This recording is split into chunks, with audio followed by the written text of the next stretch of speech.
মুসা নবী একদিন আল্লাহর কাছে কয়, আল্লাহ ফেরাউনে তো জ্বালান জ্বালায়, তুমি কি ফেরাউনকে গজব দিয়া ধ্বংস করতে পারো না? আমার আল্লাহ কয়, মুসা আমি ফেরাউনকে 4টা কারণে গজব দেই না। কয় কারণে? ফেরাউনকে 4টা কারণে গজব দেই না। 1 নম্বর কারণ হলো, রে মুসা, সারাদিন ফেরাউন বলে আমি খোদা, আর রাত যখন হয়ে যায় জঙ্গলে যায় করলাম আমি জানি তুমি খোদা, আমি খোদা না, কিন্তু আমারে মানুষ খোদা কইলে ভালো লাগে, খোদা কইলে ভালো লাগে। প্রভু তাই তুমি বিরক্ত হইয়া আমার উপর গজব দিও না। আল্লাহ বলে, মুসা রে, ওই ফেরাউনে রাত্রির দুয়ার কারণে আমি আল্লাহ তার উপর গজব দেই না। 2 নম্বর কারণ হলো, আরে মুসা তোমার মুখে দাড়ি, ফেরাউনের মুখে দাড়ি, তোমার পরনে জুব্বা, ফেরাউনের পরনে জুব্বা, তোমার মাথায় পাগড়ি, ফেরাউনের মাথায় পাগড়ি। আমি যদি গজব দিই, জুব্বার বেজ্জতি হবে, পাগড়ির বেজ্জতি হবে, দাড়ির বেজ্জতি হবে। মুসা রে, ওই জুব্বার পাগড়ির ইজ্জত রক্ষার কারণে আমি আল্লাহ ফেরাউনকে গজব দেই না।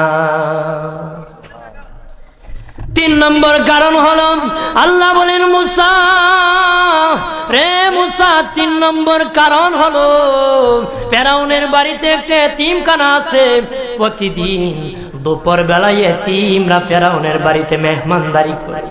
তারা খাওয়ার পরে আমি আল্লাহর কাছে দোয়া করে, আল্লাহ তুমি যদি গুসা হয়ে ফেরাউনকে গজব দিয়ে ধ্বংস করে দাও, আমরা এতিমকে কে খাওয়াইবে রে আল্লাহ, আমাদের দুয়ার বরকতে ফেরাউনকে গজব দিও না। আল্লাহ বলে, মুসা রে, এতিমের দুয়ার কারণে আমি আল্লাহ গজব দেই না। 4 নম্বর কারণ, আল্লাহ বলেন, মুসা ফেরাউনের একটা মাছ বিদ্ধ, হাঁটতে পারে না। ফেরাউন নিজ হাতে নিয়ে গোসল করায়, নিজ হাতে মায়ের শরীরে তৈল লাগায় দেয়, নিজ হাতে ফেরাউন খাওয়ায় দেয়। যখন খাওয়ানোর পরে মা বিছানার মধ্যে ঘুমায় যায়, ওই ফেরাউনের মা আমার কাছে 2টা হাত বাড়ায়, আল্লাহ আমার ফেরাউনকে যদি গজব দিয়ে ধ্বংস করে দাও, আমি মায়ের সেবা কে করবে? আল্লাহ বলেন, মুসা রে, ফেরাউনের মায়ের দুয়ার কারণে আমি আল্লাহ গজব দেই না। তুমি ছাড়া তো আমার আর কেউ নাই। আল্লাহ গো, তুমি যদি মাফ না করো, কে আমাকে মাফ করবে?